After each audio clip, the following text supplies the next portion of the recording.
Recording started. Welcome, everybody, to this week's Matrexit discussion group call for tactical sovereignty. Like I always say, this beautiful Sunday, the first day of the week, not the 7th, and therefore not the Sabbath as well. But we're going to get into some more things, I think, that have been kind of twisted and hidden from us a little bit. Things that are right out in plain daylight for anybody to see if anybody did a little bit of research at all. Even a tiny amount on some things. I find it kind of interesting, especially preachers. You know, if I was a preacher at a pulpit, I think I would be looking into the old script, looking into the old text of the way things are written, because it might answer some things, might clarify some things, because there's so many things that we hear talked about, whether you're a church-going person or not. I mean, I was growing up, I was in the church for 6 out of 7 days a week, at least, unless there was something going on there on Saturday. Then I would have been there for that as well. So I've heard about everything that can be heard from the Protestant side, and it was only one single church that I had attended, but our family went to several, and I even drifted off when I was in high school and went to a couple others on my own because of various things I wasn't really happy with at the family's home church. And I've kind of strayed away from the church buildings themselves as it goes. And tonight might be an example of why. And I think I've learned more in the past 3 or 4 years doing my own research and my own study than I learned the entirety of time sitting there warming a pew, listening to various preachers speak. And several of them I did like. Some of them were really good. But I look back on it now, and I have a lot of things that I really question, because there's certain topics that we keep getting the same feedback every time a question's asked. And it's even people, neighbors or friends that may have had some sort of a religious background, they even echo back the same answers that you got from your pastor years ago. I thought, wow, it's kind of interesting. Like these are, just boilerplate answers, that everybody uses that seem to suffice and, kind of silence people a little bit. But tonight, this is a part 2 on Paul. I think number 304 was done on Paul, and it was called The Matrix of Paul's Christianity, something like that. Because it really is the matrix of his Christianity, or of his Pauline doctrine. If you look at the word matrix, you've got the MA, which is mother, or means actually originating, or the beginning point of something. Excuse me. And the Pauline doctrine has really run prevalent throughout the Protestant church.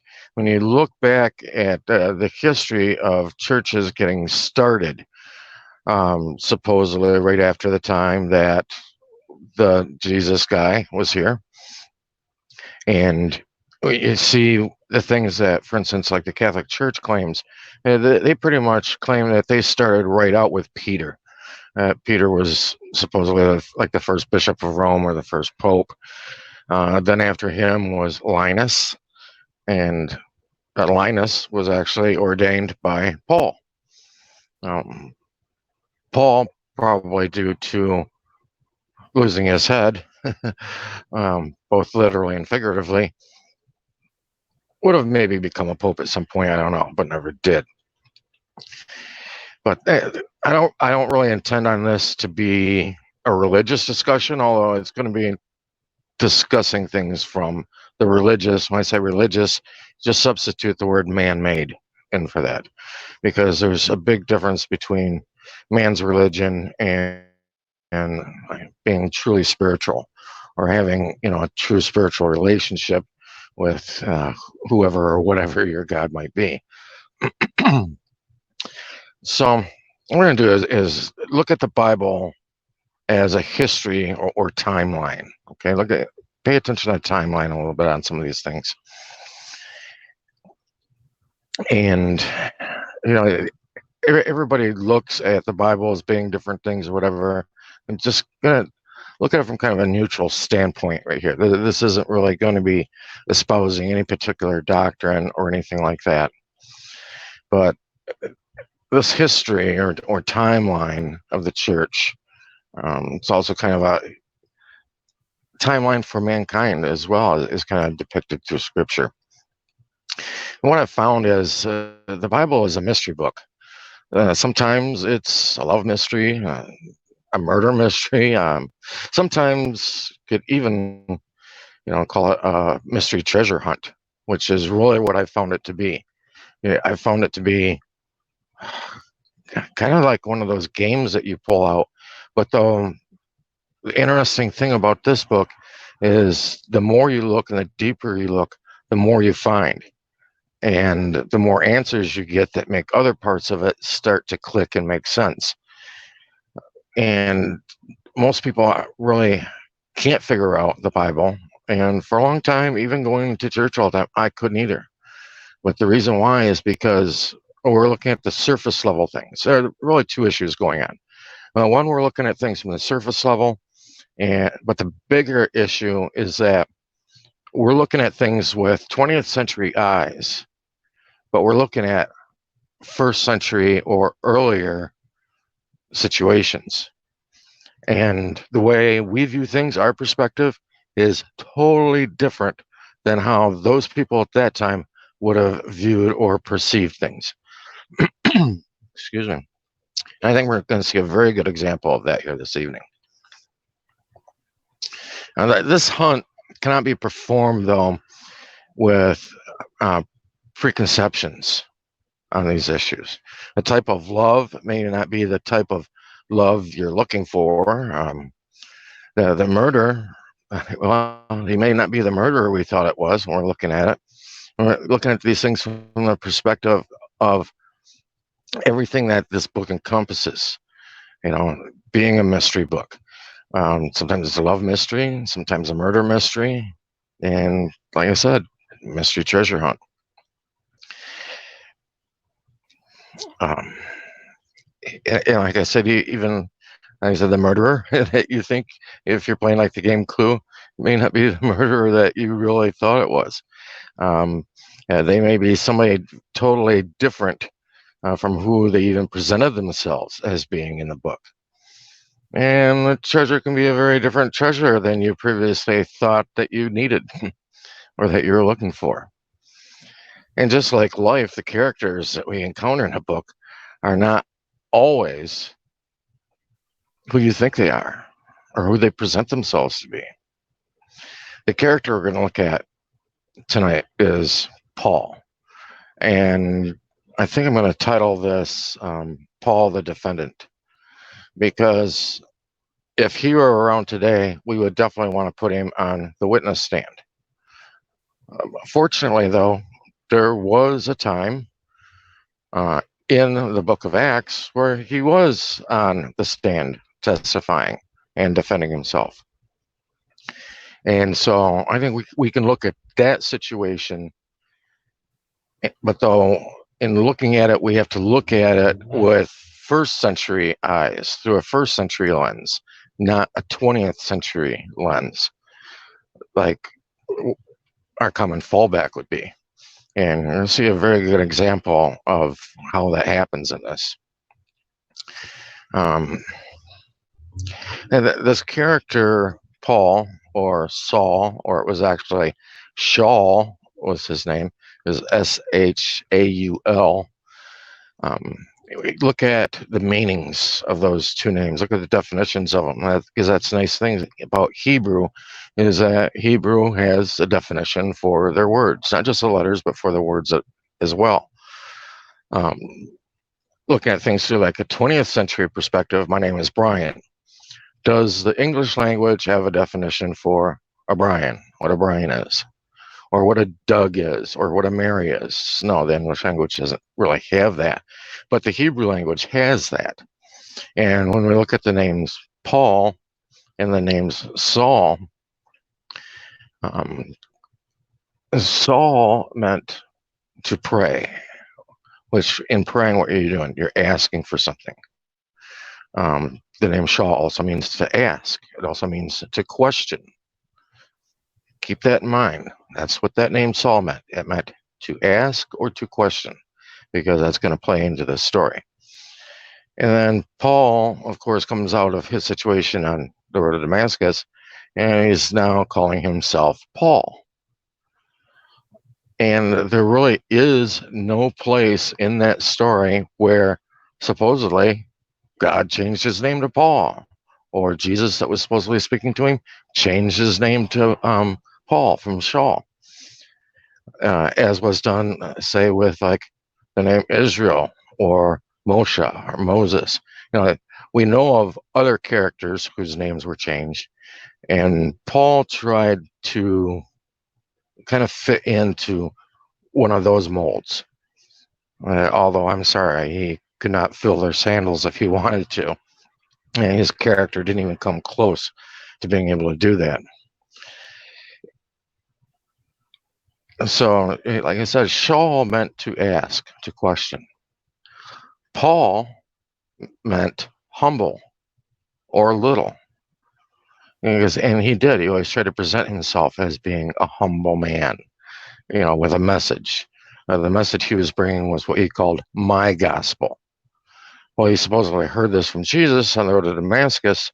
I don't know why he did not call this like the message of Jesus or the master's message. Instead, he always called it my gospel, which that right there should be a clue that there's going to be a difference between the gospel that you hear in the Pauline doctrine compared to what you hear from the other disciples, the ones that did actually meet Jesus and did actually walk with him and eat with him, spend time with him. This story has its beginning early in chapter 9 of the book of Acts, but it started earlier. Started much earlier. Like I said, it started there on that road to Damascus. And what we're going to examine here is what happened when he was in front of Agrippa, who permitted him to, it says in the scripture, to speak for himself. So I guess he was acting pro se or proverb persona, something like that, what he was doing. So he didn't have to have anybody, defending him in the court. He didn't have a defense attorney. He was speaking for himself. And while in front of Agrippa, he actually at one point uses a straw man argument about being there and being tried for his teachings on the resurrection, which was not true at all. The reason why they brought him there, well, there were several reasons. One, the agreement supposedly that he said was that he was sent to the Gentiles. The other ones were sent to the Jews. But though he ended up there in the court of Agrippa because he was at the temple, and the Jewish people there yanked him out of the temple. It's like, wait a minute, what are you doing there? Even Paul all along is always talking about, how he was sent for the Gentiles. But here he is talking about law and stuff like that in the temple. So it didn't have anything to do with the resurrection teachings. But he throws that straw man argument out there to get other people there in the council kind of arguing amongst themselves and to sidetrack things, get people looking in a different direction so they don't go and, hold him down to the actual reasons why they had him there. So, I don't know, maybe since he was in the temple talking about law, maybe they are nailing him for practicing without a license. I don't know. That could have been one of the first examples of that, practicing law without a license. But this account in Acts 9, Paul says that he was persecuting followers of the way. I looked around in several different Um, different Bibles, different translations, and they all use that word, the way. So right there now we've seen two accounts of things that you're told in church, you're told by Churchianity is the case, but one, we're told that on the road to Damascus, God or Jesus changed his name to Paul, which there's nothing in the scripture showing that whatsoever. I don't know where these teachers get it from. And they also tell you over and over again that the reason why Paul was brought into court and what Paul had been doing prior to the road to Damascus was that he had been persecuting Christians. Well, Christians didn't even really exist yet at that time. Christianity was a tag that was actually applied to Paul by Ignatius of Antioch. He used that term. He saw Paul coming down the street and he said, "Oh, there's Paul and those Christians." That was one of the first mentions of it in history, aside from what's written in Scripture. So historically, that's where you're first seeing that at. And Christianity really, well, I'll get into that in a second here. So anyway, he says out of his own mouth that he was persecuting followers of the way. The way were teachings by James, the brother of Jesus. He was teaching the way. Okay? And that's what he was going after. He never says he was persecuting Christians, only followers of the way. And the bottom line, those followers of Christianity, the Christian sect really got popularized through Catholicism and the Protestant Pauline doctrine. Well, that's really where Christianity came from. Paul did his best in looking at these things from a historical perspective. Paul did his best to get rid of James. There's even talk that he might have had a hand in the assassination of James. He certainly did not stand up against it. That's very common right there. It's very sure. He did not stand against the killing of James. But so he did a good job getting rid of the people that were following the way. But though here we find him actually promoting Christianity, which is something a little bit different. I challenge any preacher out there, go for, I'd say 3 months. Make it simple. Go 3 months. Don't preach any of the Pauline doctrine and only preach strictly from the words of Jesus. How about that? Try staying with that and see what happens. And then go back and look at Paul again and see if you don't start seeing a few things pop up that was never even discussed by Jesus or by Yeshua, whatever name you want to go by. But this court appearance that he had a hidden gem in it. This is part of the treasure hunt part that I mentioned. Paul has given now, he gave 3 different accounts of the situation with the road to Damascus. Not all those stories lined up. Like I said, we're looking at Paul as a defendant. Okay. What happens with somebody that's under investigation? You know, they'll have maybe one police officer come and question you, and then another one will come and question you. You might have 4 or 5 different people question you. Well, why do they do that? They do that because later on, those 4 or 5 people all sit down with their notes and say, okay, let's see what answers we all got on these questions. And, you know, see if this individual has a rock solid story or if things tend to change a little bit here and there, as if, you know, they're not so sure, they're not so steady about their story. So in this appearance that he has in front of Agrippa, and like I said, that there was 3 different times he talked about that story. If you guys want to go look it up, he talked about it. I believe it was Acts chapter 9, Acts chapter 22, and Acts chapter 26, if you want to look for yourself. But anyway, And so in this court appearance, he's giving another account of his Damascus Road event, where he says he heard Jesus say in Hebrew, "Saul, Saul, why do you persecute me? It is hard for thee to kick against the pricks." Okay, let's cover that statement right there that he claims Jesus made. He said that Jesus told him, and it's very specific about this in scripture as well. He says, Jesus told him in Hebrew, "Saul, Saul, why do you persecute me? It is hard for thee to kick against the pricks." What did I say that the name Shaul or the name Saul meant in Hebrew?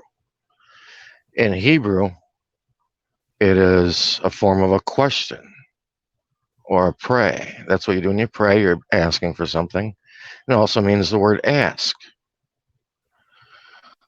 So really, by definition, if Jesus said Shaul, Shaul in Hebrew, that means that what he was doing was he was asking a question. It was kind of like nowadays maybe saying, hey, you, well, get over here. You know, I got something to run over with you. That's exactly what was happening. It wasn't a name that he was using. He was basically letting him know he had a question for him. And his question for him, and Paul claims, in Hebrew, he had said, "Why do you persecute me? It is hard for thee to kick against the pricks." I was talking about us looking at things with a 20th century lens that happened in the first century, and how it's just not possible to do that. And even today, it would be very hard to go back and put ourselves back in that first century perspective. But since there is a mention here of the language being used, and we know what languages were common at that time, you can do that. You can put yourself back there in the first century. And the way you can do that is, first off, realizing that, Paul was also fluent in Greek, and Greek was predominantly used. The interesting thing is that it is hard for thee to kick against the pricks, or in some translations it says goads, and the pricks is the same thing as to goad, or to goad somebody, to urge somebody. And 100 years ago, you might have heard somebody say, I was goaded into it, which means maybe I was tricked into it or pushed into it. And these pricks, what I was referring to is basically a cattle prod. And that statement that he made right there was not a statement that any Hebrew would say. That wasn't a Hebrew language idiom. It wasn't their statement. That is a statement that would have been made in the Greek language. That was one of their idioms or one of their sayings regarding kicking against the pricks. And even if you go to earlier translations, apart from English, you're going back to Hebrew and Greek, they use the Greek word for it there as well. They don't even put it in Hebrew. That should be a big tell sign right there. So even if you're reading it in Greek language, it's starting right out in the sentence saying that Jesus said this in Hebrew. Shaul, Shaul, why do they kick against the pricks? Why do you persecute me? That wouldn't make any sense if you're reading that in Greek. But there's a reason. There's a reason why he used that Greek idiom. And that's part of getting back in those first century eyes. And it's a very fascinating situation. We will get to that. After Paul was done saying these things, Festus, who was the Roman prosecutor, Festus says to him, "Paul, thou art beside thyself. Much learning doth make thee mad. That's an interesting statement. Paul, thou art beside thyself. Much learning hath made you mad. Now, when you're reading through the scripture in Acts 26, you're going, "That why is he? Why is the prosecutor saying that? That doesn't make any sense." It's going to make sense here in a minute. Here's the problem, with looking at things with 20th century eyes. That happened in the first sentence. That statement, kicking against the pricks, was a line from a play called Bacchae. Bacchae was a play that was done in 405 BC. These people knew about that play. Trust me. Even though we're saying it's 450 years, something like that, 460 years maybe since that play was done. And even Paul claimed to study at the feet of Gamaliel. So this would have been taught to him. Gamaliel would have been teaching him the arts. He would have known this stuff. Just like people that go to college today and say you get a fine arts degree or whatever, you learn language, you're going to learn Shakespeare, Plato, you're going to learn all sorts of stuff that maybe the common man doesn't really know. And this was a situation here. Paul would have known about this, especially since he was fluent in Greek. And that play was actually done in Athens, Greece. That's where it was originally performed at. So it was a very Greek play. Now, what would happen today at court if you stood up and tried making an event pertain to you that was maybe from Catcher in the Rye or from Shakespeare? What if you stood up and said, truth, you can't handle the truth? Judge is going to look at you, the judicial administrator is going to look at you sideways. You know what I mean? Like, probably much like Festus and be like, are you mad? But Festus called him out on it and said, due to your much learning, due to you being very well educated, you know this. That's how you know that line from Bacchae, from that freaking play. So Paul was, I think, trying to pull one over on him there, and it didn't really work.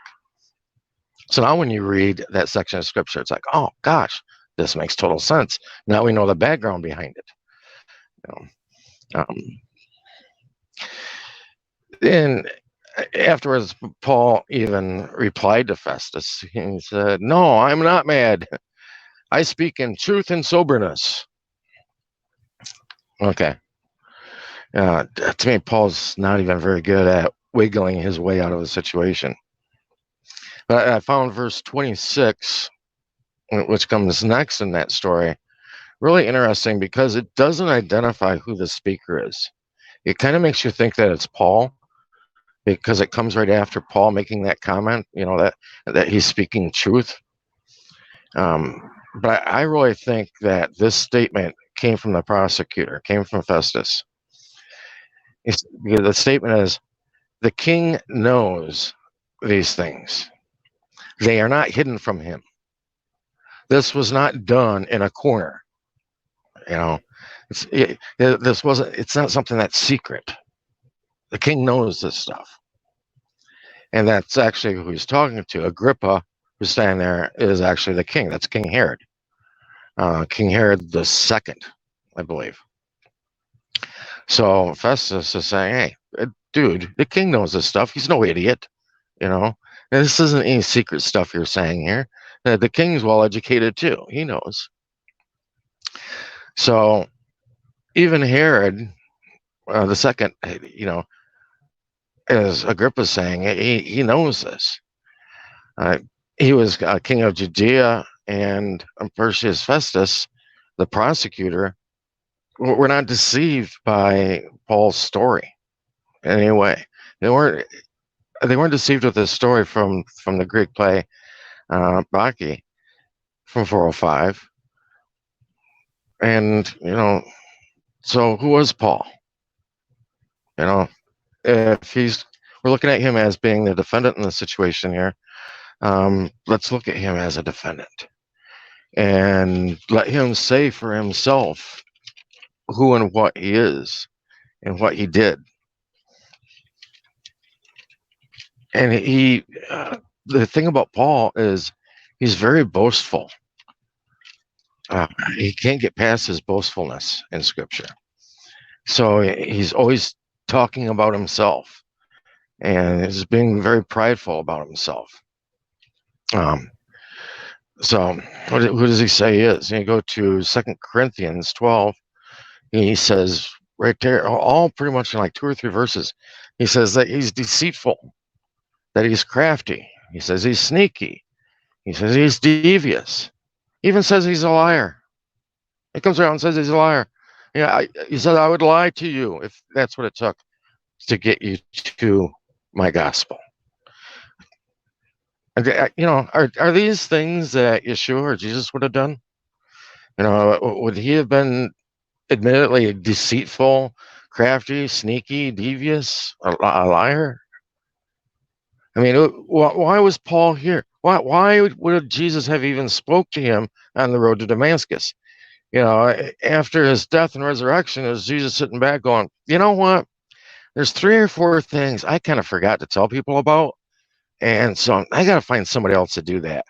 And I'm going to pick this guy, Saul or Paul or whatever you want to call him. That just doesn't add up. It doesn't make any sense. If you're going to follow the Pauline doctrine and you need the Pauline doctrine, I'm sorry, what you're doing is you are saying that Jesus Christ was inadequate in his mission here and in his job here to set people on the right path. And even when it comes to people saying, well, he was a sacrifice, he was a sacrificial lamb. Yeah, I'm sorry, that was not part of Jesus' teachings. He never taught anybody about sacrificing or anything. That was a Jewish custom. Like I said, this book is a treasure hunt. You go back and start researching the custom of giving sacrifices, and you're going to find out a whole bunch of stuff too.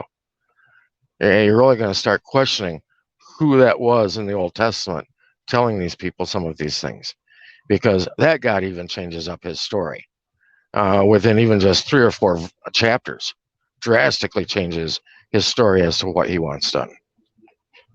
So, and Paul right there, he tells people who he is, tells people that he's a liar. And so many times if you come to pastors with questions, the biggest thing that you're always told is, you just have to have faith. You need to have faith, you just need to trust God.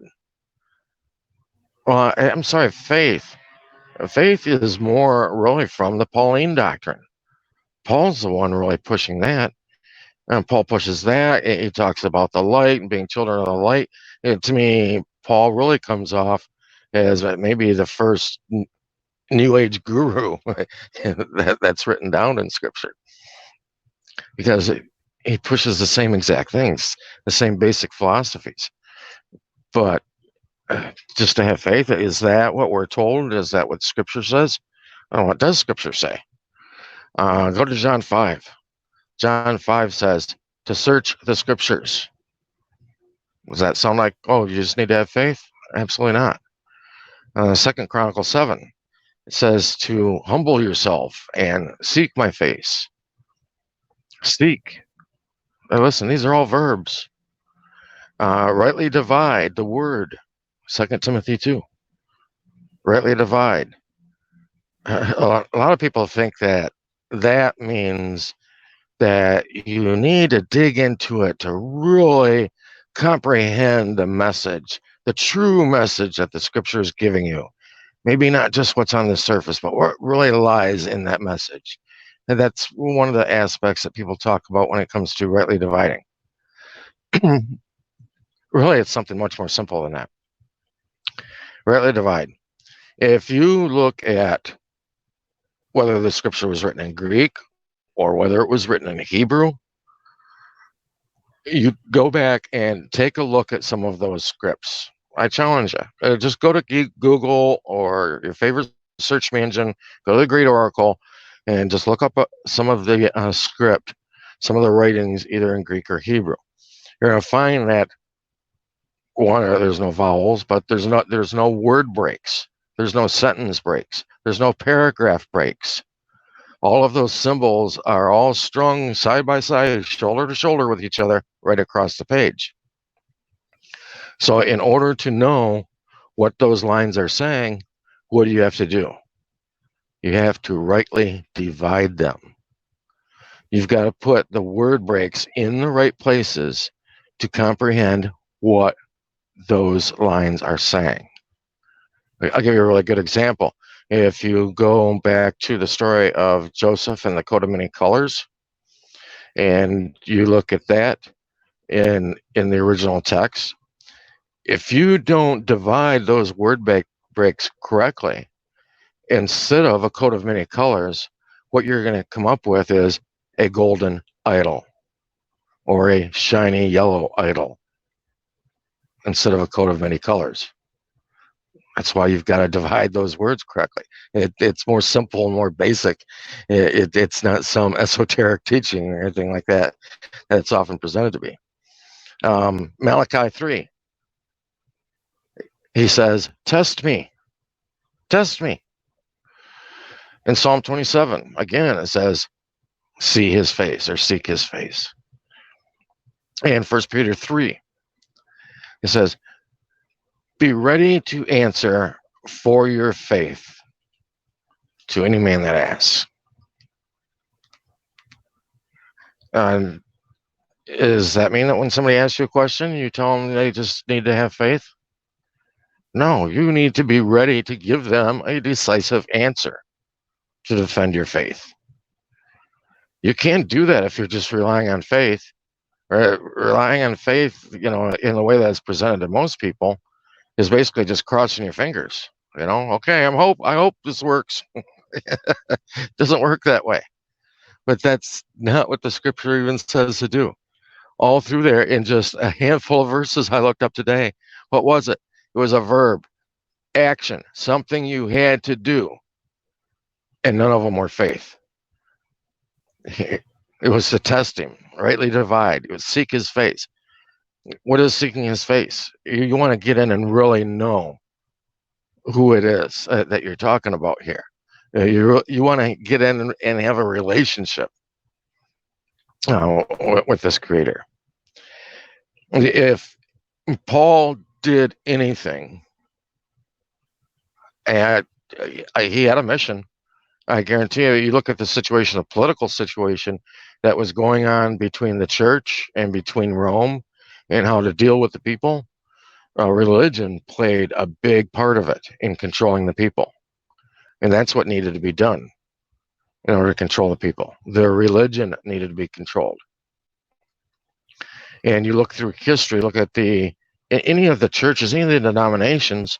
I went a few years ago. I looked up. I was on the Vatican website actually, and I was looking at what they claimed the amount of denominations were in the world.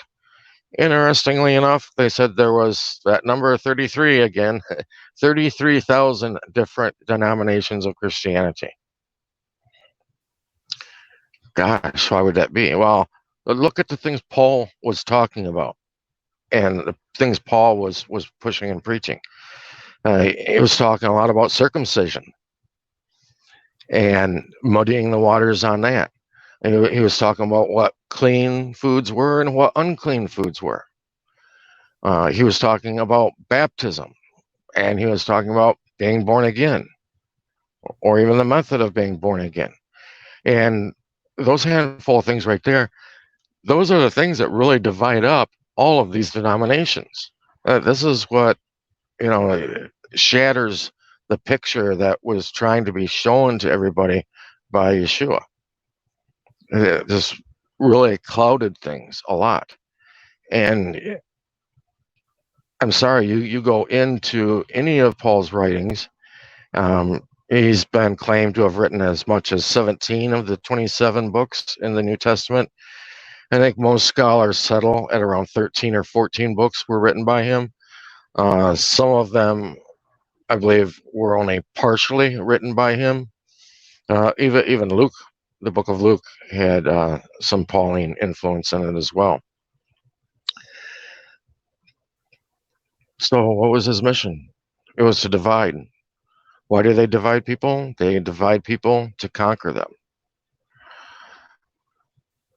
One of the biggest aspects of things that um, dissuades people from Christianity, which I'll tell you right now, I'll be the first to tell you, I do not call myself a Christian. Absolutely not. And a very good reason would be that 33,000 number I just showed you. That means that if somebody asks you if you're a Christian and you just automatically say yes, then you are going to fit into whatever category they have in their mind as to who or what a Christian is. And pray to God that they were not an altar boy at some point. But you're going to fit into whatever box that they put Christianity into. You're never even going to stop and think about it. Most people don't. And so, if anything, if I told somebody anything, I would say that I am a follower of the way. Because at least the way got abolished by Paul. And people haven't formulated an opinion about the way yet. In fact, if somebody asks you and you tell them, no, I'm not a Christian, I'm a follower of the way, actually, now you may have just opened a door for some conversation. But one of the big things that I was going to say that dissuades people away from the teachings of Yeshua is the talk about the comparisons with Mithras and Dionysus. And you'll find Dionysus comes up a whole lot. And guess what? There's a whole lot of parallels around somebody in the New Testament regarding Dionysus and the practices of Dionysus. You want to take one guess as to who that might be? That was Paul. That play. If anybody wants to look up that play that I mentioned, it's spelled B-A-C-C-E-A.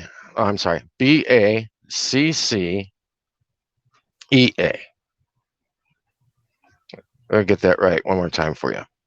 It's spelled B-A-C-C-H-E-A. Go ahead and look up that play. Guess what was a prominent character of that play? Dionysus. Go figure. So, in all aspects, he was doing nothing but clouding the waters. He was muddying the waters regarding this message. And I've heard some people say, well, if you reject Paul, then you're completely rejecting, say, for instance, Christianity, is what they would say.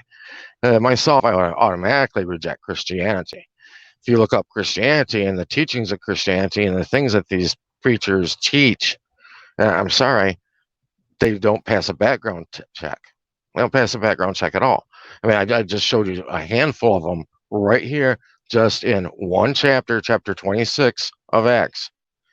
I mean, you're taught that Paul's name was changed on the road.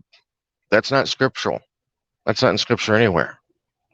You're taught that he persecuted the Christians. Out of Paul's own mouth, he never says he persecuted the Christians. He says he persecuted followers of the way. That was James' organization. That was the message James was pushing. And it just so happened that James and Paul didn't really like each other too much. Go figure. None of the disciples got along with Paul. There's talk that Peter traveled with Paul at some point. Well, I don't know if Peter was a whole lot better. Wasn't Peter the one that denied Jesus? So, yeah, why wouldn't he be the first pope? Yeah, that makes total sense. But even scripturally, if Paul was following what was laid out by James, because even in the book of Thomas, the disciples say to Jesus, they say, "What do we do after you're gone?"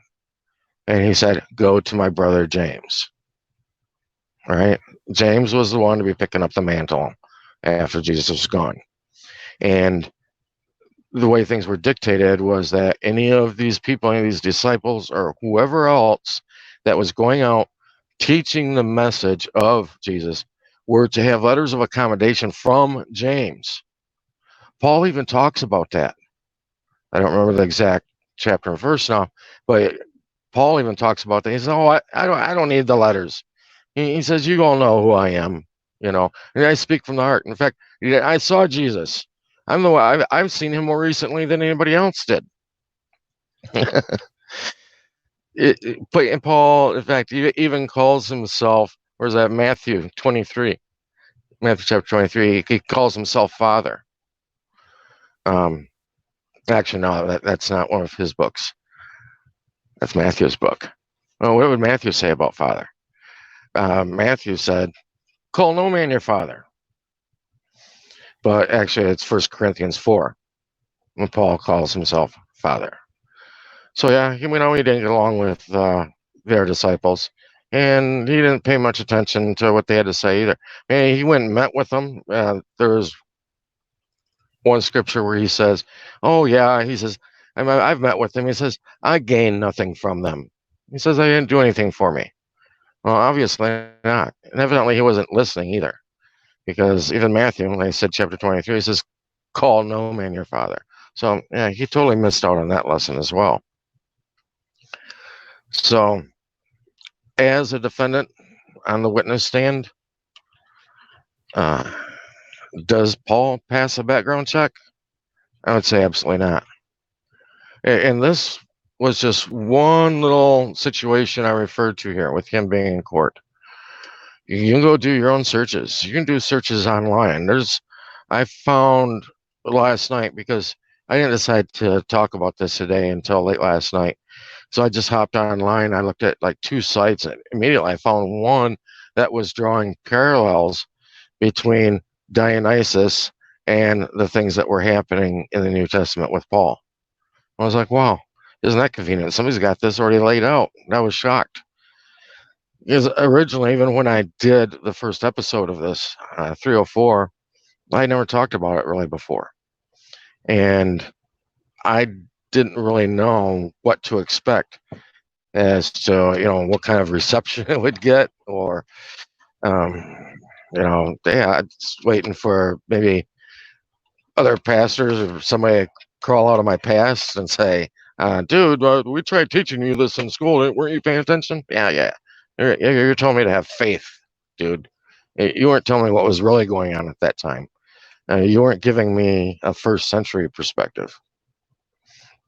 And I was shocked. I was really surprised. Emails and things that I got from people afterwards saying thank you.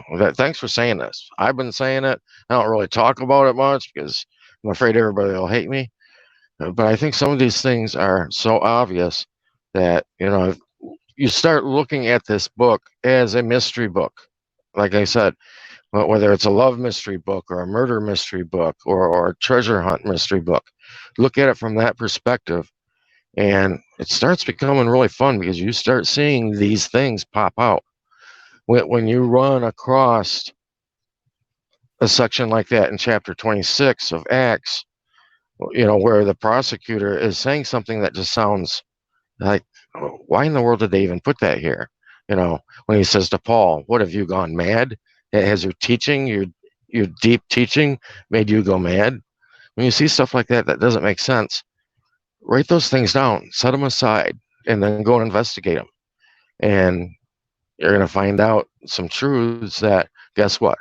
No teacher, no pastor, no preacher ever told you. Why didn't they teach you? I don't know. Maybe it was because they never did the research themselves.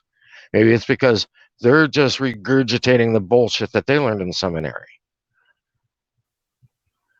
Maybe in the end, it's really to keep your mind a little more narrow and unknowing. I'm just going to bounce over and unmute if anybody wanted to ask anything. If you want to stay muted, mute yourself back out. I'm going to unmute everybody. So if you've got anything you want to bring up or add to this that maybe something I didn't think of, feel free, pipe in. Good job, bro. This was Paul's a lot more complicated than I thought. A lot more sides to him. Yeah, a lot more complicated, but also a lot more simple when you have the whole story. Well, yeah, that's what I mean. It's multi-sided. That's what I meant to say. Mm-hmm. You know, it's this is not the Paul that we were taught in school. Definitely not. Well, one of the things that frustrates me is whenever you get in a conversation with somebody, and I'm going to use the term Christianity because that's what's best known. But I'll say first century.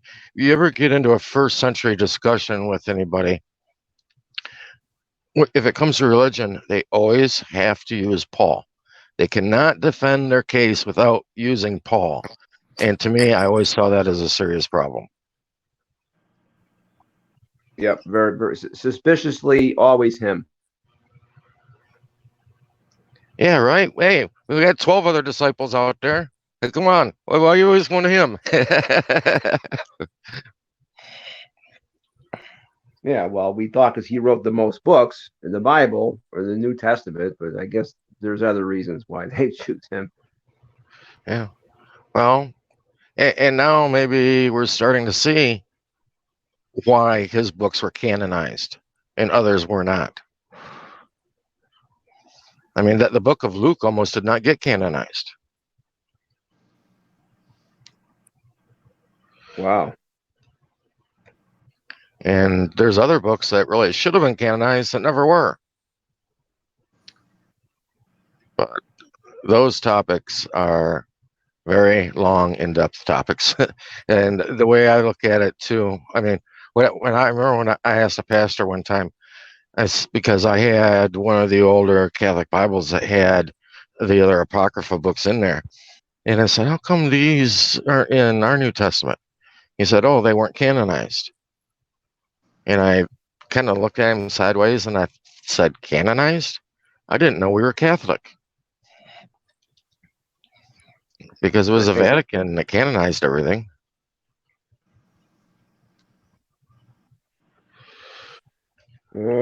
Canonized sounds like a war.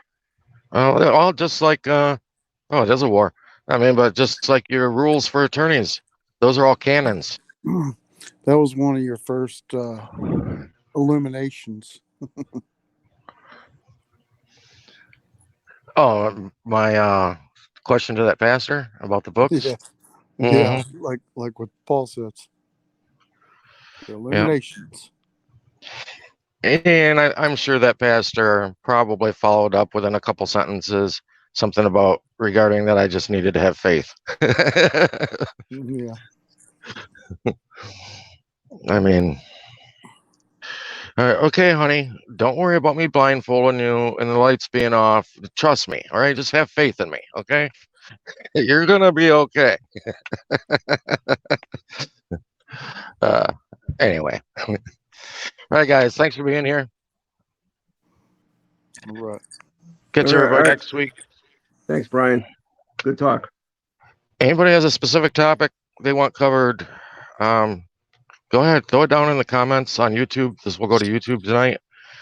And I will throw actually part 1 of the talk about Paul down in the comments. It'll be in the description box here on YouTube. Good night, everybody. Good night. Thanks, Brian. Thanks, guys.